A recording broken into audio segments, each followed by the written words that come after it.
दोस्तों ये है सागर जिला, जो मध्य प्रदेश राज्य में मौजूद एक बहुत ही बड़ा और मशहूर जिला माना जाता है। ये मध्य प्रदेश के उत्तर भाग में मौजूद है और बुंदेलखंड क्षेत्र का हिस्सा है। सागर जिले का मुख्यालय सागर शहर में ही मौजूद है, जो एक ऐतिहासिक और सांस्कृतिक रूप से महत्वपूर्ण जगह मानी जाती है। सागर जिला अपनी प्राकृतिक सुंदरता, ऐतिहासिक धरोहरों और पर्यटन स्थलों के लिए प्रसिद्ध है। दोस्तों यहाँ पर मौजूद प्रमुख आकर्षणों में रानी दुर्गावती संग्रहालय, लक्ष्मी नारायण मंदिर और भीमगढ़ किला शामिल है। इसके अलावा सागर झील, जिसे बड़ी झील भी कहा जाता है, पर्यटकों के लिए एक बड़ा ही आकर्षण का केंद्र भी है। दोस्तों बहुत ही समय पहले सागर एक शांत और सुंदर जगह हुआ करती थी, जहाँ जीवन झील के आसपास बसा हुआ था। ये झील इतनी गहरी और शांत थी कि लोग इसे पवित्र मानते थे। इसका नाम सागर रख दिया गया। यहाँ रहने वाले लोग सरल जीवन जीते थे, लेकिन उनके दिलों में अपने धरती के प्रति गहरी श्रद्धा थी। समय के साथ साथ ये क्षेत्र मौर्य और गुप्त साम्राज्यों का हिस्सा बना। बौद्ध भिक्षु झील के किनारे ध्यान लगाया करते थे और उनकी शिक्षाएं दूर दूर तक फैलती थी। फिर चंदेल राजाओं का शासन आया। इन्होंने सागर को अपनी कला और स्थापत्य से सजाया। झील के किनारे बने मंदिर और किले आज भी इनकी रचना और माता की गवाही देते हैं। दोस्तों कहते हैं एक चंदेल राजा को झील की देवी ने अपने सपने में आकर इसकी शांति बनाए रखने का संदेश दिया था और तभी से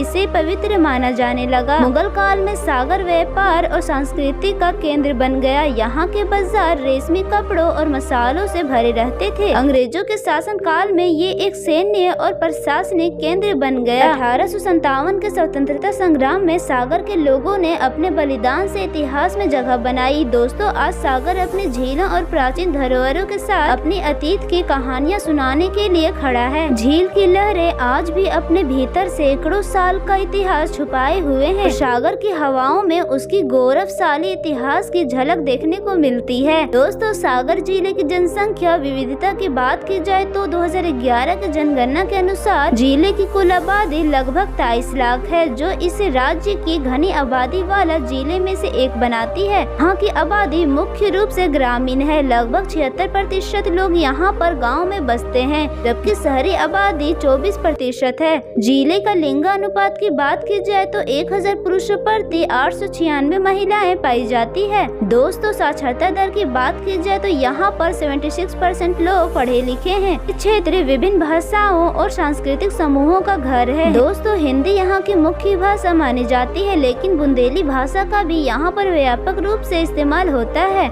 धार्मिक दृष्टि से सागर में हिंदू धर्म सबसे ज्यादा प्रमुख बन जाता है, लेकिन मुस्लिम, जैन और अन्य समुदाय के भी लोग। दोस्तों सागर जिले की अर्थव्यवस्था मुख्य रूप से कृषि पर आधारित है। जिले में काफी छोटे और मध्यम स्तर के उद्योग भी अर्थव्यवस्था में अपना योगदान देते हैं। यहाँ चूना पत्थर और डोलामाइट का खनन किया जाता है, जो सीमेंट उद्योग और अन्य निर्माण कार्यक्रम में उपयोग होता है। इसके अलावा जिले में छोटे स्तर पर पत्थर काटने और पॉलिशिंग का काम भी होता है। दोस्तों ट्रांसपोर्ट इंफ्रास्ट्रक्चर की बात की जाए तो जिले का सड़क नेटवर्क अच्छी तरह से विकसित है। नेशनल हाईवे 44, जिसे पहले नेशनल हाईवे 26 के नाम से जाना जाता था, सागर जिले से होकर ये गुजरती है। दोस्तों रेलवे नेटवर्क जिले का परिवहन व्यवस्था का एक महत्वपूर्ण हिस्सा है। सागर रेलवे स्टेशन पश्चिम मध्य रेलवे के अंतर्गत आता है और ये दिल्ली, भोपाल, जबलपुर और नागपुर जैसे प्रमुख शहरों से जुड़ा हुआ है। हवाई सेवाओं की बात की जाए तो इस जिले में फिलहाल कोई हवाई अड्डा मौजूद नहीं है। यहाँ का करीबी एयरपोर्ट भोपाल का राजा भोज एयरपोर्ट है, जो सागर से लगभग 170 किलोमीटर की दूरी पर मौजूद है। तो दोस्तों अगर आपको आज का वीडियो पसंद आया हो तो वीडियो को लाइक करना बिल्कुल भी ना भूलें और चैनल को सब्सक्राइब कर लें।